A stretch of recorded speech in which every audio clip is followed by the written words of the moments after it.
Hello दोस्तों, नमस्ते, जय श्री कृष्ण, सत श्री अकाल। आज 22 तारीख है, मंगलवार।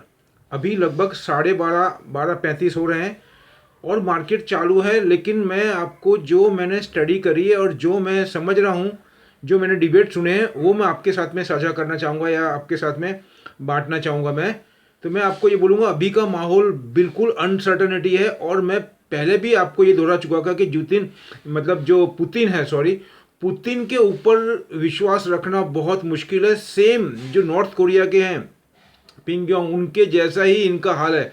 तो अभी उन्होंने 2 दिन पहले ये हिंट दी थी कि वहाँ से जो यूक्रेन है, वहाँ से उनकी डिफेंस वापस रिटर्न हो रही है। लेकिन अगर आप कल रात से देखेंगे तो उन्होंने उसके ऊपर अटैक जैसा ही कर दिया है। और दूसरा, इसके अंदर एक नया ट्विस्ट और आया है, उसके ऊपर मैं आपको और डिटेल में बात करूंगा। मार्केट पे तो हम रेगुलर ही बात करते हैं, लेकिन ये सब बातें मैं आपको इसके साथ में इसीलिए आपके साथ में शेयर कर रहा हूँ कि ये सब मार्केट को इफेक्ट कर रही है और मार्केट को आने वाले टाइम में भी बहुत ज़्यादा इफेक्ट करेगी। इसीलिए हमको ये समझना जानना बहुत ज़रूरी है। तो मैं आपको ये बोलूँगा कि अभी जो यूएन है, उसके अंदर जो प्रवक्ता है या जो नॉमिनेटेड कैंडिडेट है, वो रशिया से और यूक्रेन से दोनों का डिस्कशन चल रहा है। लेकिन अभी तक कोई भी कॉन्क्रीट डिसीजन नहीं आया है। और मुझे ऐसा लगता है कि अभी इसके अंदर बहुत जल्दी निर्णय आए, ऐसा कोई सिम्टम्स भी नज़र नहीं आ रहे हैं। क्योंकि नाटो और यूएस, अगर आप देखेंगे तो नाटो के पास बहुत बड़ी डिफेंस नहीं है। दूसरा, यूएस अभी सैंक्शन की ही बात कर रहा है। जो बाइडन साहब उन पे सैंक्शन लगाने की बात कर रहे हैं, जो कि बहुत सफिशिएंट नहीं है। और रशिया अभी अपने आप को सुपर पावर समझते हुए नाटो को बिल्कुल दरकिनार कर रहा है। और नाटो के अंदर सुप्रीम ऑफ नाटो है, ऐसा बिहेव कर रहा है वो नाटो के सामने।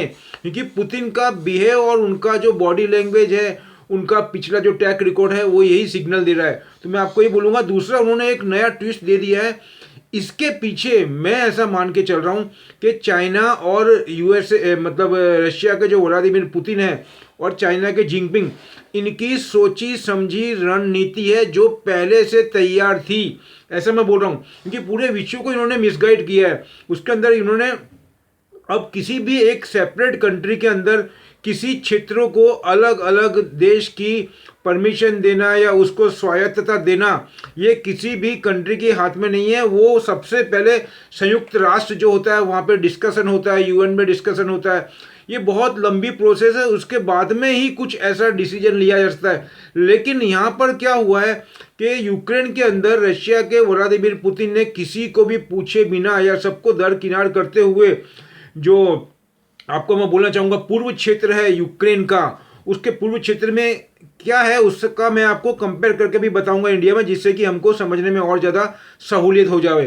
तो यूक्रेन का जो पूर्वी क्षेत्र है, उसके अंदर 2 इलाके हैं। उन इलाकों को उन्होंने अलग अलग देश की परमिशन देने के जो डॉक्यूमेंट है उसके ऊपर साइन भी कर दिए हैं। कहने का मतलब, और इसी वजह से क्या है कि वो जो क्षेत्र है दोनों, उसके अंदर एक जश्न का माहौल है। वो एंजॉय कर रहे हैं कि हमको एक सेपरेट देश का या कंट्री का हमको एक स्वायत्ता मिल गई है, हमको एक परमिशन मिल गई है, या हम एक सेपरेट एंटिटी हो गए हैं। इसके अंदर कौन कौन सा है मैं आपको बोलना चाहूँगा। डोनेस्कॉन और लुहांस करके जो है, उनको सेपरेट कंट्री बनाने के लिए जो डॉक्यूमेंट होते हैं वो साइन कर दिए हैं व्लादिमीर पुतिन ने। अब इसके अंदर इसकी वजह से एक नया ट्विस्ट आ गया है और उसी की वजह से यूएसए ने वापस से एक अर्जेंट मीटिंग बुलाई है और उसके तहत उन्होंने और सैंक्शन की ही बात करी है। लेकिन मैं यहाँ पे मान के चलता हूँ, अगर यहाँ पे डोनाल्ड ट्रंप होते तो ये मैटर इतना ज़्यादा उलझता नहीं, क्योंकि जो बाइडन है वो भी सैंक्शन की ही बात कर रहे हैं। यहाँ पे कोई कॉन्क्रीट डिसीजन लेने की ज़रूरत है as a super power of USA. चलो, एक अलग मुद्दा है वो, उसके बाद में मैं बोलूँगा।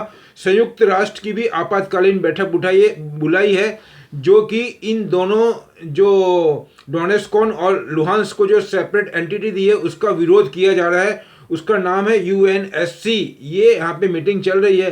अब उसका क्या निचोड़ आता है, क्या उसका आउटकम आता है, वो एक देखने का सवाल है। लेकिन ऐसे माहौल के अंदर मैं आपको फिर बोलूँगा, और चाइना ने भी इस बात के अंदर आज सुबह अर्ली इन द मॉर्निंग में उसमें पेट्रोल डालने का काम किया और ये बोला गया कि जो यूक्रेन है उसकी परिस्थिति बहुत ही कॉम्प्लेक्स है, बहुत ही उलझी हुई है।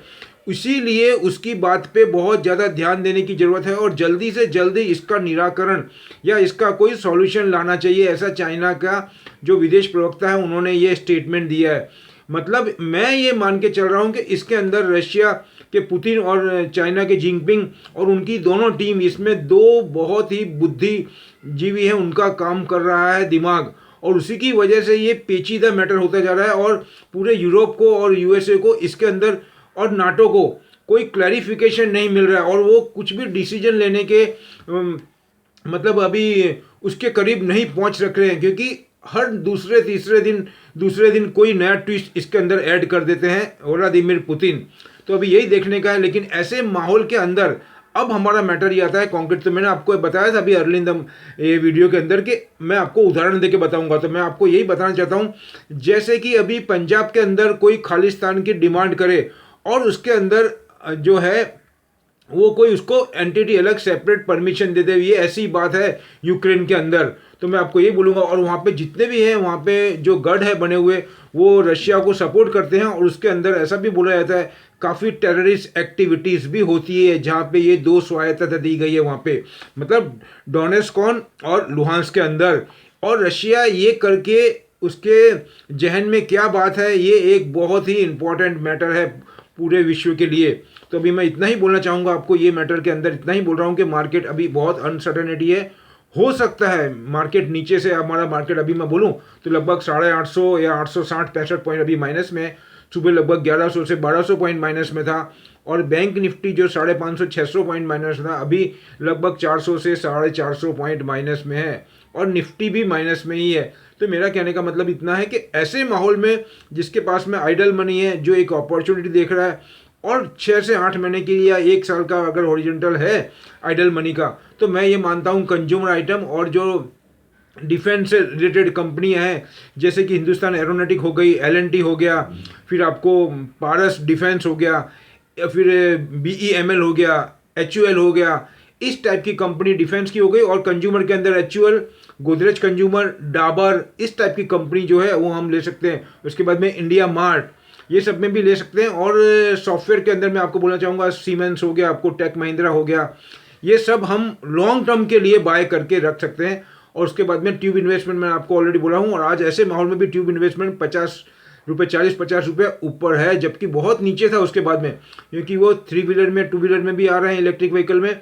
दूसरा बाइसिकल के अंदर आपको मालूम ही है कोविड को लेकर के, और ये माहौल है आज देर बसेर ये सॉल्यूशन इसका आने वाला है और तब मार्केट वहाँ से रिबाउंड मारेगा। तो जिसने इन्वेस्टमेंट किया है आइडल मनी में या रिस्क लेकर के, वो इसके अंदर बहुत अच्छा रिटर्न प्राप्त कर सकता है। लेकिन मैं फिर दोहराऊंगा यहाँ पे, उसी को इन्वेस्टमेंट करना है आज की तारीख में, वो भी स्लैब वाइज, जिसके पास में 6-8 महीने की आइडल मनी हो।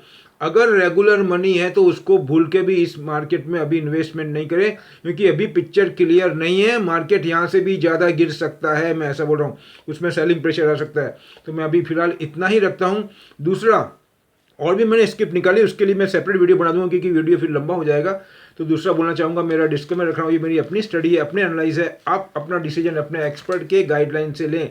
और मेरे वीडियो अच्छे लगते हैं तो इसको लाइक करें, शेयर करें, अपने दोस्तों तक पहुँचाएं। और जो फर्स्ट टाइम आए उनको रिक्वेस्ट करूँगा, प्लीज़ जाने से पहले आप बेल आइकन भी दबाएं और सब्सक्राइब भी करें, जिससे कि हम और आप मिल करके डेली जो लेटेस्ट इन्फॉर्मेशन है उसके साथ में मार्केट में अगर हम एंटर होंगे तो स्वाभाविक है हमको ज़्यादा से ज़्यादा बेनिफिट मिलेगा। और हम मार्केट की जो रणनीति है, चाहे वो FII की हो चाहे DII की हो, उसको हम भली भांति अच्छे से समझ सकेंगे। लास्ट में ही बोलूँगा, मिलते हैं कुछ नए शेयर और नए सेक्टर के साथ में और कुछ नई लेटेस्ट जानकारी के साथ में। जय हिंद।